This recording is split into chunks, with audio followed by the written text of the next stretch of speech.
بسم اللہ الرحمن الرحیم۔ السلام علیکم۔ روحانی دنیا چینل کو دیکھنے والے معزز خواتین و حضرات، امید ہے آپ سب لوگ خیریت سے ہوگے اور ایمان کی بہترین حالت میں ہوں گے۔ حضرت آدم علیہ السلام کی پہلی بیوی للت کے بارے میں آج کی ویڈیو میں تمام حقائق بتاؤں گی۔ کیا حضرت آدم علیہ السلام کی بیوی حوا سے پہلے بھی شادی ہو چکی تھی یا یہ صرف یہودیوں کی من گھڑت کہانی اور ایک سازش ہے؟ یہ سب کچھ آج کی ویڈیو میں قرآن و حدیث کی روشنی میں آپ کو بتانے والی ہوں۔ لیکن ویڈیو شروع ہونے سے پہلے آپ سے گزارش ہے، اگر آپ میرے چینل پہ نئے ہیں تو میرے چینل کو سبسکرائب کر دیجئے تاکہ اسلامی واقعات کے بارے میں جاننے کے لیے آپ تک نوٹیفیکیشن پہنچ سکے۔ اس بات پر تمام ابراہیمی مذاہب کا اتفاق ہے کہ اللہ تعالیٰ نے اپنی قدرت سے حضرت آدم علیہ السلام کو پیدا کیا اور انہیں جنت میں داخل کیا۔ کچھ عرصے بعد اللہ تعالیٰ نے آدم علیہ السلام کی بائیں پسلی سے اماں حوا کو پیدا کیا اور دونوں جنت میں رہنے کے بعد اس زمین پر تشریف لائے۔ اس طرح آج دنیا میں آباد تمام لوگ اماں حوا کی اولاد ہیں۔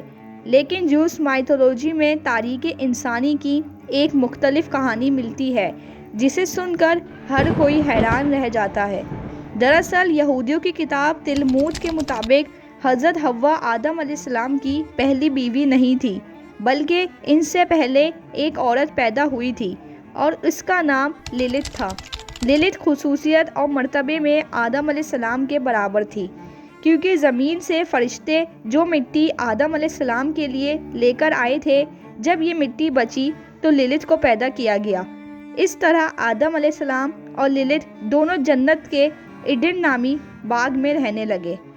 آدم علیہ السلام اور للت کے درمیان اول دن سے ہی اختلاف پیدا ہو گیا، کیونکہ حضرت آدم علیہ السلام کا ماننا تھا کہ وہ للت سے بہتر ہے، جبکہ للت ہر صورت اسے تسلیم کرنے کے لیے تیار نہیں تھی اور وہ خود کو آدم علیہ السلام کے برابر سمجھتی تھی۔ آخرکار ایک دن للت نے شیطان سے کچھ اسم اعظم سیکھے اور اس کا ورد کر کے جنت سے بھاگ گئی۔ آدم علیہ السلام نے اللہ تعالیٰ سے فرمایا کہ اے پروردگار، وہ عورت جو تو نے مجھے دل بہلانے کے لیے عطا کی تھی وہ بھاگ گئی ہے۔ لہٰذا اللہ تعالیٰ نے 3 فرشتوں کو للت کو ڈھونڈنے کے لیے بھیجا تو للت سمندر میں گوتے لگا رہی تھی۔ جب فرشتوں نے ساتھ چلنے کو کہا تو للت نے صاف انکار کر دیا۔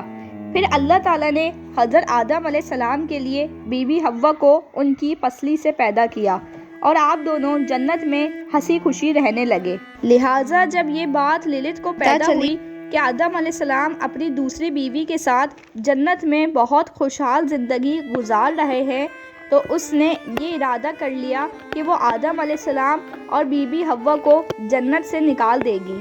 لہٰذا اس نے ابلیس سے معاہدہ کر لیا اور وہ سانپ کا روپ ڈھال کر جنت میں داخل ہو گئی اور اس نے بیوی حوا کو بہکایا کہ وہ اس درخت کا پھل کھائیں گی تو ہمیشہ زندہ رہیں گی۔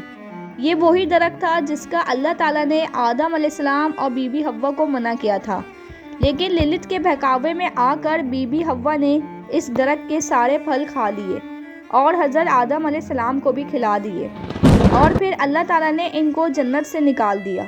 للت نامی اس عورت کا ذکر نہ ہی موجودہ بائبل میں موجود ہے اور نہ ہی حضرت موسیٰ علیہ السلام کے کہیں قصے میں موجود ہے۔ تو سوال یہ اٹھتا ہے کہ للت نامی اس عورت کی من گھڑت کہانی یہودیوں میں کیوں مشہور ہوئی؟ دراصل عہد نامہ قدیم کے علاوہ یہودی ایک اور صحیفے پر ایمان رکھتے ہیں جسے تلمود کہا جاتا ہے۔ یہودی ربی کے مطابق تلمود ہی وہ صحیفہ ہے جو موسیٰ علیہ السلام پر نازل ہوا تھا۔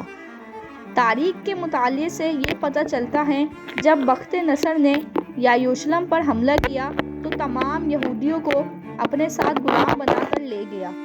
بابل شہر میں یہودی نامی ایک بستی بنائی گئی جہاں یہودیوں نے مختلف ہنر اور علوم سیکھے۔ اسی دوران یہودیوں نے بابل لوگوں کے افسانے اور مائتھولوجی کو توریت میں بھی شامل کر دیا۔ سنہری اور بابلی کتابوں میں للت چڑیل نام سے کہانی موجود تھی جو رات میں بچے اور آدمیوں پر حملہ کرتی تھی اور آدمیوں کے ساتھ ہمبستری کیا کرتی تھی۔ قدیم بابل کی ایک مشہور داستان دی ایپک آف گلگیمش میں بھی للت کا ذکر ملتا ہے۔ لہٰذا یہودیوں نے اپنی کتاب تلمود میں بھی شامل کر لیا۔ للت حاملہ عورتوں اور چھوٹے بچوں کی خاص دشمن ہے۔ اس کے علاوہ مردوں اور عورتوں کو زنا جیسے حرام کاموں میں لگاتی ہے۔ وہیں دوسری طرف للت کو ماننے والوں کا کہنا ہے کہ للت کی کہانی بہت سارے آسمانی کتابوں اور اساطیروں میں موجود ہیں۔ کہتے ہیں آدم علیہ السلام کے الگ ہونے کے بعد للت ابلیس کے خاص ساتھیوں میں شامل ہو گئی تھی۔ اس میں کوئی شک نہیں کہ للت سے جڑی تمام کہانیاں اور تمام باتیں صرف اور صرف من گھڑت باتیں ہیں، اور آج بھی یہود للت کو ہی آدم علیہ السلام کی پہلی بیوی سمجھتے ہیں۔ لیکن اگر للت کے کردار میں کوئی حقیقت ہوتی تو قرآن شریف میں اس کا کوئی ذکر ضرور موجود ہوتا، جبکہ قرآن شریف میں للت کے بارے میں کوئی بھی ذکر موجود نہیں، اور قرآن شریف میں صاف ذکر موجود ہے کہ پہلے آدم علیہ السلام کی تخلیق ہوئی اور پھر بی بی حوا کو آدم علیہ السلام کی پسلی سے بنایا گیا، اور پھر تمام انسان اس طرح وجود میں آئے۔ ویڈیو کو ختم کرنے سے پہلے آپ کو میں ایک بات واضح کرنا چاہتی ہوں کہ جو لوگ سمجھتے ہیں کہ آدم علیہ السلام کی پہلی بیوی للت ہے اور بی بی حوا ان کی دوسری بیوی ہے، تو یہ ان کے ذہن کا فطور ہے۔ جیسا کہ ہم سب جانتے ہیں حضرت آدم علیہ السلام کی بیوی حضرت بی بی حوا ہے، اور جس کا ذکر اللہ تعالیٰ نے قرآن شریف میں خود کیا ہے۔ تو ویڈیو اچھی لگی ہو تو ویڈیو کو لائک کر دیجیے گا، شیئر کر کے میرے چینل کو سبسکرائب کر دیجیے گا، تاکہ روزانہ کی ویڈیو کو نوٹیفیکیشن آپ تک مل سکے۔ اپنا بہت زیادہ خیال رکھیے گا۔ مجھے دیجیے اجازت، ملتی ہوں اگلی ویڈیو میں، جب تک کے لیے اللہ حافظ۔